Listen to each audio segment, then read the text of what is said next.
Hello students. आज हम class twelfth के chapter 1 challenges of nation buildings का पार्ट 3 जिसके में डिस्कस करेंगे। और इसमें हम हैदराबाद जो राज्य है उसके बारे में पहले डिस्कस करेंगे कि हैदराबाद जो राज्य है उसकी स्थापना कैसे हुई थी। ये आपको बताया जाता है कि हैदराबाद सबसे बड़ा रजवाड़ी के रूप में स्थापित राज्य था जो कि इंडियन टेरिटरी से भारतीय जो संघ राज्य था उससे उसे घिरा हुआ था वह।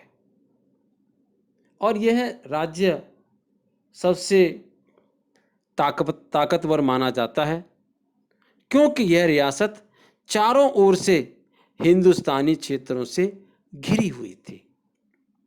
और यहाँ का जो राजा था the ruler called at Nizam, जिसको निज़ाम कहा जाता था, he was one of the world's richest man, और वह संसार का सबसे धनी व्यक्ति था। यह भी माना जाता है कि वह संसार का सबसे धनी व्यक्ति था। और इसके अलावा जो निज़ाम था, इंडिपेंडेंट स्टेटस फॉर हैदराबाद, वो हैदराबाद के लिए सिर्फ स्वायत्त यानी स्वतंत्र राज्य की मांग करता रहा। लेकिन सबसे पहले तो उसने क्या किया कि सन 1947 में नवंबर के महीने में एक एग्रीमेंट पर समझौता किया कि वह भारत के साथ यथास्थिति बनाए रखने के लिए तैयार है। परंतु हुआ क्या, लगभग एक वर्ष के बाद वह अपनी बात से मुकर गया। परंतु भारत सरकार उसके साथ समझौता करके बातचीत जारी रखना चाहती थी और उसने बातचीत भी जारी रखी। अब उसने क्या किया कि जब इस प्रकार कार्य चलता रहा तो वहाँ के जो लोग थे, वहाँ की जनता थी, वो निज़ाम की कार्यशैली से परेशान हो गई थी क्योंकि उसने महिलाओं पर अत्याचार करना शुरू कर दिया। क्योंकि इसी से प्रभावित होकर वहाँ की जो महिलाएं थी उन्होंने उसमें बढ़ चढ़कर भाग लेना शुरू कर दिया। अब उसमें हुआ क्या कि वे मुख्य रूप से वहाँ पर हिंदू जो लोग थे उनको ज़्यादा परेशान किया जाता था। अगर हम प्रेजेंटली तेलंगाना रीजन की हम बात करते हैं तो वहाँ के उस समय के वे लोग भी वहाँ पर वे भी प्रभावित थे, वे भी परेशान थे, वहाँ पर उनको भी परेशान किया जाता था। इसमें मुख्य रूप से किसान ये ज़्यादा प्रभावित थे, जिनको निज़ाम और उसके जो कर्मचारी थे वो परेशान और दुखी करते थे। इसीलिए उन्होंने एक आंदोलन चलाया। इस आंदोलन में महिलाओं ने बढ़ चढ़कर भाग लिया था, परंतु निज़ाम ये आंदोलन को दबाना चाहता था। इसीलिए उसने लोगों के विरुद्ध एक पैरामिलिट्री फोर्सेस यानी अर्धसैनिक बल तैनात किए, उनके खिलाफ उतार दिए थे। और इन्होंने क्या किया कि सांप्रदायिक और अत्याचारी कार्य करना आरंभ कर दिया था। इनका मुख्य जो मकसद था पैरामिलिट्री फोर्सेस का, वह गैर मुसलमानों को विशेष रूप से निशाना बनाना, यही इसका एक प्रमुख कार्य था। जब इस प्रकार से अत्याचार बढ़ते गए तो central government had to order the army to handle the situation. जब केंद्र सरकार ने इस स्थिति से निपटने के लिए भारतीय सेना को वहां पर उस स्थिति से निपटने के लिए भेजा, और सितंबर 1948 में सितंबर 1948 में भारतीय सेना निजाम की सेना को नियंत्रित करने में सफल रही। काफी समय तक, यानी after a few days of fighting the Nizam surrendered, यानी बहुत दिनों तक संघर्ष चलता रहा, रुक रुक कर संघर्ष होता रहा, लेकिन अंत में निजाम सरेंडर्ड, निजाम ने आत्मसमर्पण कर दिया और हैदराबाद को भारतीय संघ में शामिल कर लिया गया। इसके बाद हम बात करते हैं मणिपुर की।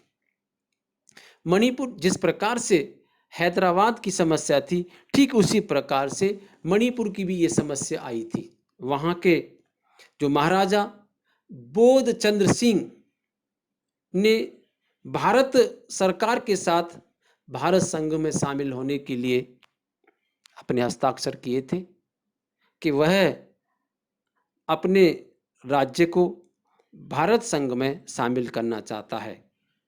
इसके बदले में यह आश्वासन दिया गया था कि under the pressures of public opinion Maharaja held elections in Manipur in June 1948।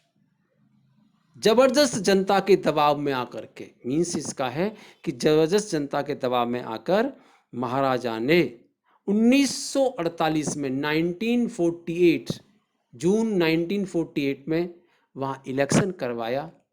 और इस इलेक्शन में हुआ क्या कि वहाँ की जो सत्ता थी उसको कायम रखा गया, उसी को माना गया। परंतु ये सब कार्य होते रहे तो state Congress wanted to merge of Manipur, परंतु जो राज्य कांग्रेस थी वह मणिपुर राज्य को भारत में विलय चाहती थी। इसके अलावा जो अदर पॉलिटिकल पार्टीज ने भी उसका विरोध किया, वे भी नहीं चाहती थी कि वह उसमें शामिल हो, लेकिन जहाँ तक है कि ये पार्टियां विरोध ही करती रहीं।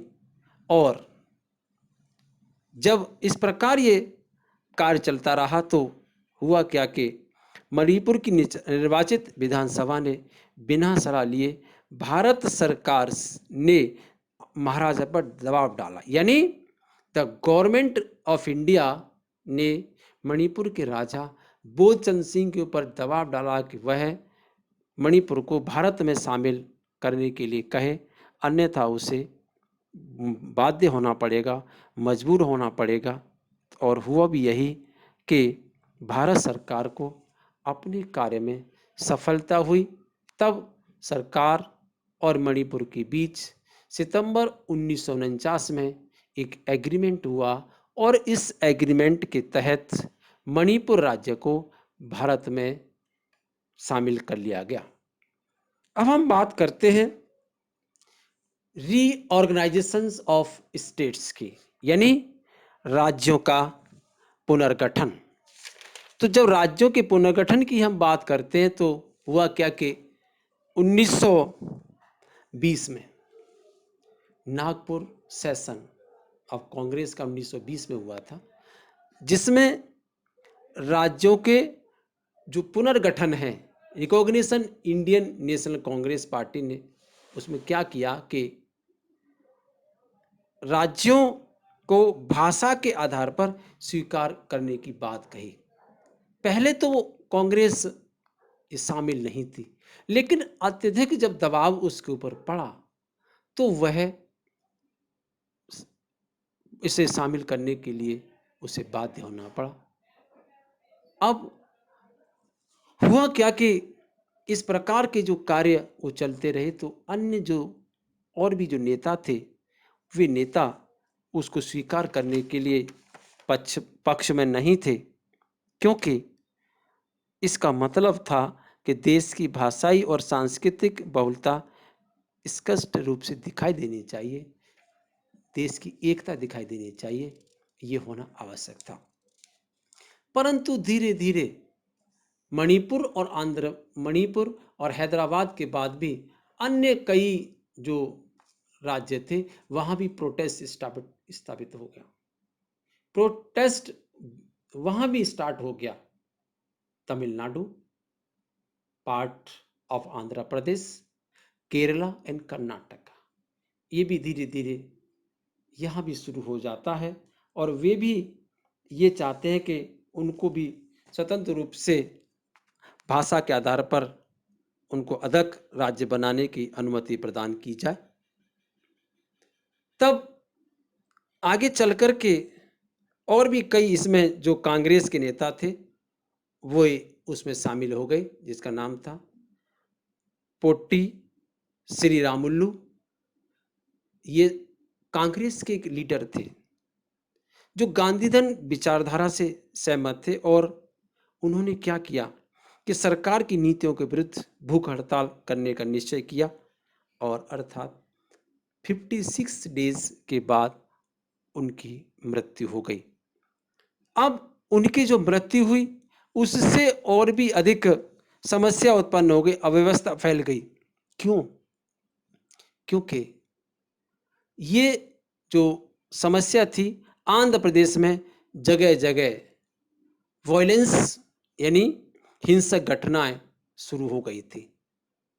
लोग बड़ी तादाद में large number of took the street, गलियों में, सड़कों पर। मैनी वर इंजर्ड, बहुत से लोग घायल हुए या lost their lives in police firing, बहुत से जो लोग थे वह पुलिस फायरिंग में मारे गए। ये बहुत बड़ी ट्रेजेडी वहां पर स्टार्ट हो गई थी। लेकिन इन सब के बावजूद हुआ ये कि जो मद्रास के विधायक थे उन्होंने विरोध जताते हुए अपना इस्तीफा अपनी सीट से दे दिया, और अंत में आखिरकार finally the prime minister of India Pandit Jawaharlal Nehru ने दिसंबर 1952 में सेपरेट आंध्र प्रदेश राज्य बनाने की घोषणा की थी। और इस तरह से जब इस राज्य का निर्माण हो गया तो इस राज्य के गठन के साथ साथ अन्य प्रदेशों में भी इस प्रकार और भी जो राज्य थे वे आगे बढ़ने के लिए कार्य करते रहे। उन्होंने भी सोचा कि अब उनको भी स्वतंत्र रूप से हो जाना चाहिए। तब भारत सरकार ने क्या किया कि 1953 में राज्य पुनर्गठन आयोग बनाया था। इस आयोग का कार्य राज्यों के सीमांकन के मसलों पर विचार करना था, और इस आयोग ने जो अपनी रिपोर्ट थी, the commission is report accepted on which basis states, जो राज्य हैं वे वहां पर उस सीमा का निर्धारण किस प्रकार हो कि वहां की बोली जाने वाली भाषा के आधार पर होना चाहिए। और यही कहा जाता है कि इस आयोग की रिपोर्ट के आधार पर भारत सरकार ने स्टेट रीऑर्गेनाइजेशन एक्ट 1956 यानी राज्य पुनर्गठन अधिनियम को स्वीकृति प्रदान की, और इसके आधार पर प्रथम यानी पहली बार this led to the creation of 14 states and 6 union territories, 14 राज्य और 6 केंद्र शासित जो प्रदेश हैं उनको बनाने की स्वीकृति प्रदान की गई थी।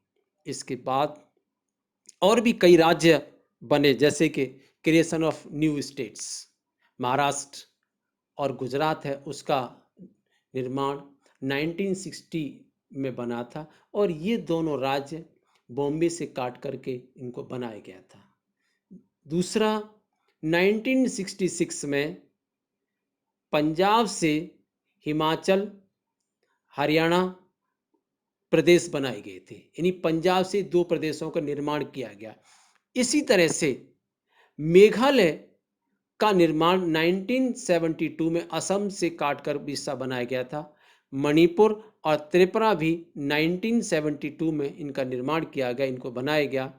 अब मिजोरम, अरुणाचल प्रदेश, ये जो 2 राज्य हैं ये दो राज्य 1987 में ये दो राज्य बनाए गए थे। नागालैंड को 1963 में बनाया गया। उसके बाद 3 राज्य हैं जिनका निर्माण 2000 में किया गया था, जो है छत्तीसगढ़, उत्तराखंड और झारखंड। लेकिन अंत में एक और राज्य का निर्माण किया गया जिसका नाम था तेलंगाना, और ये 2 जून 2014 को इसका ये निर्माण किया गया था।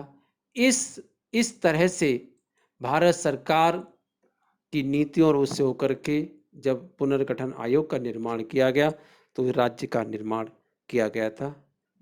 आपको समझ में बच्चों आ गया होगा और ध्यान से समझने की आवश्यकता है। Thank you to all. Thank you.